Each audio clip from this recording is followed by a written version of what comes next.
नमस्कार प्यारे बच्चों। आज जो हम सब्जेक्ट पढ़ने वाले हैं दैट इज अप्लाइड मैकेनिक्स और उसका चैप्टर 1 देखने वाले हैं। और चैप्टर 1 में कुछ टॉपिक्स हैं जो मैं आपके समक्ष लेके आया हूं।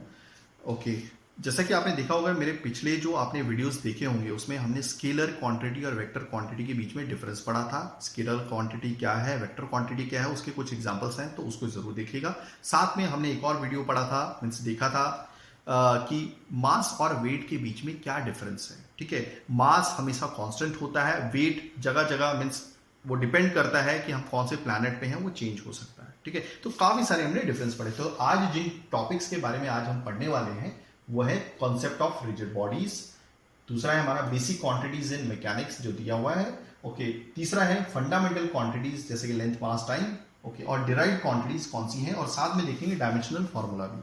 ओके, तो चलिए स्टार्ट करते हैं रिजिड बॉडीज से। मगर एक चीज बताना चाहूंगा कि ये जो सब्जेक्ट है जो आप देख रहे हैं ये कॉमन सब्जेक्ट है आपके civil engineering diploma 3rd semester में भी और mechanical engineer diploma 3rd semester में भी। तो चलिए रिजिड बॉडीज क्या होती है, देखिए सबसे पहले रिजिड बॉडीज को समझते हैं। जैसे रिजिड बॉडी अगर हम एक एग्जांपल लेते हैं स्टील का स्लैब है, ठीक है, या फिर स्टील का बॉक्स या क्यूब बोल सकते हैं, या फिर सीमेंट का एक ब्लॉक बोल सकते हैं, वो क्या रिजिड बॉडीज है। तो ऐसी बॉडीज जिसके ऊपर अगर एक्सटर्नल फोर्स लगाई जाए मगर उनके शेप और साइज में जरा सा भी चेंज ना आए तो वो कहलाती है रिजिड बॉडीज। जैसे एग्जांपल के साथ समझेंगे कि सपोज एक क्यूब बनाया, क्या सीमेंट का एक क्यूब बनाया मैंने, ठीक है। ओके, तो अब हम इसके ऊपर क्या करेंगे, कुछ फोर्स लगाएंगे। हो गया, ओके, चलिए एक फोर्स लगा दी हमने, मगर आपने देखा कि इसके ऊपर फोर्स लगाने के बावजूद भी इसकी शेप में, साइज में कोई चेंज नहीं आया, तो that means this is rigid bodies. ठीक है, इसे और अच्छे से समझ सकते हैं। मान लीजिए इस बॉडी के ऊपर हम दो पॉइंट कंसीडर करते हैं ए और बी, और आपस में इसको जोड़ देते हैं एक लाइन से। ठीक है, अब हमने फोर्स लगाई, ठीक है, मगर आपने देखा कि ए और बी के बीच में कोई भी मतलब डिफरेंस नहीं आया। ये बी पॉइंट इस साइड सरका नहीं, या फिर ये ए पॉइंट लेफ्ट साइड सरका नहीं। तो हमने देखा कि ए और बी के बीच में जो पहले डिफरेंस था, ठीक है, मान लीजिए ए और बी की जो ए बी की जो लंबाई है, ठीक है, इन दोनों पॉइंट को ज्वाइन करने के बाद जो लंबाई आती है वो 2 सेंटीमीटर आती है। ठीक है, इससे पहले कि जब हम लोड इसके ऊपर अप्लाई करें, मगर जब हमने देखा कि लोड अप्लाई कर दिया है उसके बाद भी ये जो ए बी है यानी कि जो लेंथ है ये कितनी रह जाती है, फिर ये 2 सेंटीमीटर रह जाती है। तो इसका मतलब आपने देखा कि ये जो पॉइंट है ये सरक नहीं रहे थे। ठीक है, तो दैट मींस ये परफेक्टली रिजिड बॉडी होती है। आई थिंक आपको चीजें क्लियर हुई होंगी बहुत अच्छे से। जैसे कि हम एक एग्जांपल लेते हैं, जैसे कि ऑलरेडी बता रहा हूं कि एक सीमेंट का ब्लॉक है, जैसे स्टील ये ज्यादा रिजिड है आपके रबर से। आपने देखा होगा कि रबर क्या होती है, रबर इज इलास्टिक मटेरियल। ठीक है, आपका एक और एग्जांपल लेते हैं, कॉर्क, जो बॉटल का जो ढक्कन होता है, आपने देखे होंगे पुरानी यानी कि लैब्स में देखोगे कॉर्क होती है, ओके, जो ऐसा बॉटल को क्लोज करने के काम में आती है। तो cork is more rigid than chalk. Okay, अब एक चीज और बताना चाहूंगा कि देखिए कभी भी कोई भी परफेक्टली रिजिड बॉडी नहीं होती। ठीक है, क्योंकि ऐसा आमतौर पे देखा गया, भले वो स्टील का यानी कि स्लैब हो या फिर सीमेंट का स्लैब हो, जब भी उसके ऊपर एक्सटर्नल फोर्स पड़ती है तो वो कुछ अमाउंट में डीफॉर्म जरूर होती है, कुछ अमाउंट में उसका शेप और साइज यानी कि जरूर चेंज होता है, मगर ये इतना कम होता है कि हम अपनी नेक्ड आई से देख नहीं सकते। इसलिए हम समझते हैं क्या कि ये रिजिड बॉडीज है, परफेक्टली रिजिड बॉडीज है। तो आई थिंक आपको ये रिजिड बॉडीज का कंसेप्ट जरूर अब बहुत अच्छे से समझ में आया होगा। अब हम आगे बढ़ते हैं बेसिक क्वांटिटीज इन मैकेनिक्स, यानी कि कौन कौन सी क्वांटिटीज होती हैं मैकेनिक्स के अंदर। ठीक है, तो हम देख रहे हैं, पहली है हमारी मैटर, दूसरा है बॉडी, तीसरा है पार्टिकल। ठीक है, तो स्टार्ट करते हैं मैटर से। देखिए हमारी बॉडी के अंदर क्या भरा हुआ है, हम जो मैं अभी आपके सामने बोल रहा हूं मेरी बॉडी है, तो बॉडी के अंदर मैटर डाला हुआ है। ठीक है, और मैटर भी लिमिटेड क्वांटिटी में। तो मैटर क्या होता है, ये कोई भी ऐसी चीज जो जगह घेरती है, वॉल्यूम घेरती है, स्पेस घेरती है और जिसका खुद का वेट होता है, तो वो कहलाता है दैट इज योर मैटर। आगे बढ़ते हैं बॉडी। देखिए बॉडी क्या है, बॉडी जैसे मेरी बॉडी, आपकी बॉडी, बॉडी मैटर से बनी हुई है, वो भी लिमिटेड अमाउंट ऑफ मैटर से बनी हुई है। और मैटर किससे बना, पार्टिकल से बना हुआ है। ओके, तो अब आते हैं, आई थिंक आपको बॉडी का कंसेप्ट क्लियर हो गया। बॉडी क्या है, उसके अंदर मैटर घुसा हुआ है। ठीक है, क्योंकि आपको मालूम है कि हर चीज मैटर से बनी हुई है। आपको मालूम है कि 5 स्टेट्स ऑफ मैटर होते हैं। ठीक है, चलिए आगे बढ़ते हैं। तो बॉडी का कॉन्सेप्ट आई थिंक आपको क्लियर हुआ होगा।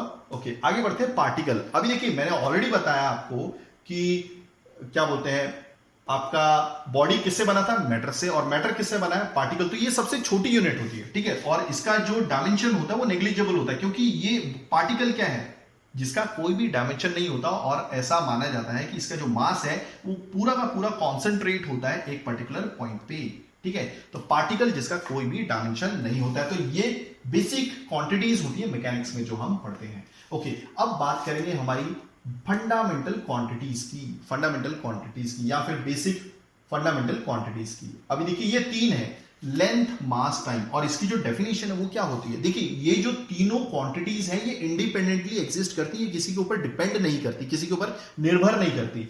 इसमें आती है पहली लेंथ। लेंथ क्या होता है? किसी भी दो पॉइंट के बीच का डिस्टेंस, लेंथ। ओके, इसकी यूनिट होती है मीटर, ऐसा यूनिट। मास क्या होता है? भार होता है कोई भी बॉडी का। It is nothing but a quantity of matter in a body. कितना क्वांटिटी ऑफ मैटर है उसी का तो वजन आ रहा है, उसी का तो भार आ रहा है, ठीक है। नेक्स्ट आता है हमारा टाइम। तो ये जो तीनों हैं, अब इसकी यूनिट जो है सेकंड है। ओके, तो ये जो होती है ये बेसिक क्वांटिटीज होती हैं जो इंडिपेंडेंट होती है, किसी पे डिपेंड नहीं करती। तो ये हो गई हमारी फंडामेंटल क्वांटिटीज। ओके, आगे बात करेंगे हमारी डिराइव्ड क्वांटिटीज की। डिराइव्ड मतलब ये किसी से डिराइव हुई है, ये किसी ना किसी पे डिपेंड करती हैं। जैसे कि अगर हम आपके सामने काफी सारे एग्जाम्पल लिखे हुए हैं। स्पीड किससे बना है? अगर इसकी यूनिट देखेंगे तो मीटर पर सेकेंड, ठीक है। ये लेंथ से बना है। देखिए ये जो स्पीड की यूनिट है मीटर पर सेकेंड, इसमें दो अलग अलग क्वांटिटीज यूज हो रही है, वो भी फंडामेंटल क्वांटिटीज। ऊपर वाली लेंथ को बता रही है और नीचे वाली टाइम को बता रही है। वेलोसिटी की भी सेम यूनिट है। एक काम करते हैं, एक एक करके इसके बारे में भी पढ़ते हैं और स्पीड की डेफिनेशन देखते हैं। स्पीड इज नथिंग बट कोई भी जो डिस्टेंस कवर किया गया है एक सेकंड में, पर सेकंड में, ठीक है, दैट इज योर स्पीड। मगर इसमें डायरेक्शन नहीं देखी जाती है, स्केलर क्वांटिटी, ठीक है। स्केलर क्वांटिटी क्या होती है? कि ऐसी क्वांटिटी जिसका सिर्फ मैग्नीट्यूड होता है, यानी कि वैल्यू होती है, मगर डायरेक्शन नहीं होती, ठीक है। आगे बढ़ते हैं वेलोसिटी। देखिए जब आप एक पर्टिकुलर डायरेक्शन में, ठीक है, कुछ डिस्टेंस कवर करते हैं, वो भी एक सेकंड में, तो दैट इज वेलोसिटी। वो क्या कहलाती है? वेलोसिटी। और ये वेक्टर क्वांटिटी है और इसकी यूनिट भी मीटर पर सेकंड होती है। ओके, आगे बढ़ते हैं एक्सेलरेशन। एक्सेलरेशन भी आपकी क्या है? That is again a vector quantity. और एक्सेलरेशन की यूनिट देखेंगे तो मीटर पर सेकंड स्क्वायर होती है। ओके, अब इसकी डेफिनेशन देखेंगे, क्या रेट से आपका वेलोसिटी चेंज हो रहा है, घट रहा है या बढ़ रहा है, that is your acceleration. Okay, आगे बढ़ते हैं वेट के बारे में। अब वेट की यूनिट क्या होती है? दैट इज न्यूटन, ठीक है, न्यूटन होती है।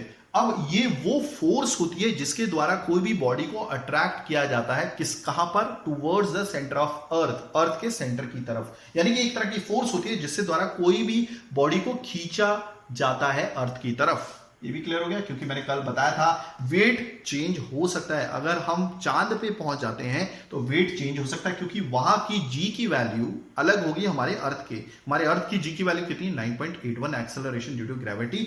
मगर चांद पे ये लगभग 1.6 मीटर पर सेकंड स्क्वायर हो जाती है। ओके, फोर्स क्या है? इसकी यूनिट भी न्यूटन ही होती है। Okay, force is nothing but a push और पुल, धक्का देना या खींचना, यही होता है। ओके, इसको न्यूटन्स फर्स्ट लॉ से इसे बहुत आसानी से समझा जा सकता है। फोर्स क्या है? It is nothing but a push और पुल। अब ये क्या करता है? कोई भी बॉडी जो रेस्ट कर रही हो या फिर यूनिफॉर्म मोशन से चल रही हो, उसको डिस्टर्ब कर देता है, ठीक है। उसका जो स्टेट ऑफ इक्विलिब्रियम है वो डिस्टर्ब कर देता है, जिसमें वो आराम कर रहा होता है। ओके, आगे बढ़ते हैं मोमेंटम। मोमेंटम क्या होता है? Mass into velocity, mass into velocity. और इसकी यूनिट देखेंगे क्या होगा? This is kg into metre per second. Clear हो गया? और ये भी वेक्टर क्वांटिटी है। ओके, आगे बात करते हैं डेंसिटी की। डेंसिटी का जो सिंबल होता है रो, इसकी जो यूनिट होती है दैट इज केजी पर मीटर क्यूब। अब देखिए कोई भी लिक्विड है उसकी डेंसिटी तो डेफिनेटली होगी, सॉलिड की भी डेंसिटी होती है, वो होती है टैप्ड डेंसिटी। तो ये क्लियर हो गया, density is nothing but the, अब इसका डेफिनेशन देख लेते हैं, दैट इज योर, देखिए मोमेंटम की डेफिनेशन क्या आती है? Product of mass into velocity. हो गया क्लियर? ओके, डेंसिटी की डेफिनेशन क्या है? It is nothing but the ratio of mass of a fluid by volume of the fluid. हो गया? ओके, चलिए आगे बढ़ते हैं। पावर। पावर क्या होता है? अगर इसकी यूनिट देखेंगे वैट होती है। वैट को और अच्छे से लिखेंगे और इसको लिखेंगे जूल पर सेकंड। यानी कि इतना अमाउंट की एनर्जी, सपोज इतनी जूल एनर्जी एक सेकंड में खर्च हो गई, तो that is your power. Okay, work की यूनिट जो होती है जूल होती है। ओके, यानी कि इससे टाइम का कोई भी लेना देना नहीं होता। ओके, इसकी यूनिट क्या होती है? जूल होती है। ओके आगे बढ़ते हैं, यानी कि ये भी work is type of energy है। ओके प्रेशर क्या होता है आपका, force upon area. Pressure is equal to, यहाँ पे फॉर्मूला लिख देते हैं, फोर्स अपॉन एरिया। तो इसकी यूनिट जो होगी न्यूटन पर मीटर स्क्वायर। देखिए फॉर्मूले से हम लिख सकते हैं फोर्स की यूनिट न्यूटन, एरिया की यूनिट मीटर स्क्वायर। तो ये ऐसा यूनिट है प्रेशर की। ओके तो 1 मीटर स्क्वायर के ऊपर कुछ फोर्स पड़ती, that is your pressure. Okay आगे बढ़ते हैं, अब और क्या रह गया है, हाँ अब मैंने कहा था कि अब हम इसका डायमेंशनल फॉर्मूला भी देखेंगे। देखिए आप कोई भी सिलेक्ट कीजिए, स्पीड की, सपोज स्पीड का चलते हैं, डायमेंशनल फॉर्मूला देख लेते हैं अभी हम, डायमेंशनल फॉर्मूला। ओके अब देखिए स्पीड की यूनिट क्या होती है, पहले आपको यूनिट आनी चाहिए, that is your metre per second. Okay metre किसको दर्शाता है, मीटर यानी कि length L. Okay per second नीचे है तो दैट मीन्स टी नीचे आ जाएगा, so that is L T raise to -1। Okay कुछ नहीं है तो ये पावर 1 है, तो this is your dimensional formula. आप किसी का भी लिख सकते हैं ऐसे देख के। हो गया ये। ओके आगे बढ़ते हैं, स्पीड का हो गया। चलिए और किसका करें हम, डेंसिटी का करते हैं। चलिए डेंसिटी यूनिट होती है केजी पर मीटर क्यूब। ओके तो अब इसका डायमेंशनल फॉर्मूला लिखा है केजी किसको रिप्रेजेंट करता है, मास को। ओके तो कुछ नहीं तो 1। ओके मीटर क्यूब किसकी यूनिट है, दैट इज योर वॉल्यूम की। ओके सो ये किसको रिप्रेजेंट करता है, ये मीटर क्यूब किससे बना होगा, ये लेंथ, जब लेंथ आपकी 3 बार मल्टीप्लाई होगी तब ये बनेगा, तो एल क्यूब लिख सकते हैं इसको, तो ये नीचे आ जाएगा एल क्यूब। दैट मीन्स इसको ऐसे लिखा जा सकता है अच्छे से, एम एल रेज टू -3। हो गया ये। So this is your dimensional formula. चलिए और किसका लिखे हम, अब एक काम करते हैं, हम पावर का लिखते हैं। ठीक है पावर का लिखिएगा, पावर की यूनिट क्या होती है, जूल पर सेकेंड, जिसको वैट भी लिखते हैं, ये वैट के भी बराबर होती है। ओके और अभी देखिए इस जूल पर सेकंड को और अच्छे से कैसे लिख सकते हैं, जूल को लिख सकते हैं न्यूटन मीटर पर सेकंड, तो ऑलरेडी था ही। ओके न्यूटन को और कैसे लिख सकते हैं, केजी मीटर पर सेकंड स्क्वायर। हो गया क्लियर। ओके न्यूटन को लिखा है केजी मीटर पर सेकंड स्क्वायर। ओके मीटर तो ऑलरेडी था ही और नीचे सेकंड ऑलरेडी था, तो ये अच्छे से लिखेंगे तो कैसे लिखेंगे, KG metre into metre is metre square, second square into second is second cube. Okay तो इसका जो डायमेंशनल फॉर्मूला है, केजी को हम m⁻⁴ लिखेंगे, मीटर स्क्वायर है दैट मींस l का स्क्वायर आएगा। ओके सेकंड क्यूब मतलब t क्यूब नीचे आएगा तो ये पलट के मतलब ऊपर आ जाएगा t⁻⁻3। तो आप ऐसे किसी का भी डायमेंशनल फॉर्मूला भी लिख सकते हैं। आने वाले वीडियोस में हम ये देखेंगे कि अप्लाइड मैकेनिक्स क्या होता है, इंजीनियरिंग मैकेनिक्स की क्या डेफिनेशन है, और इंजीनियरिंग मैकेनिक्स में कौन कौन सी ब्रांचेस होती हैं।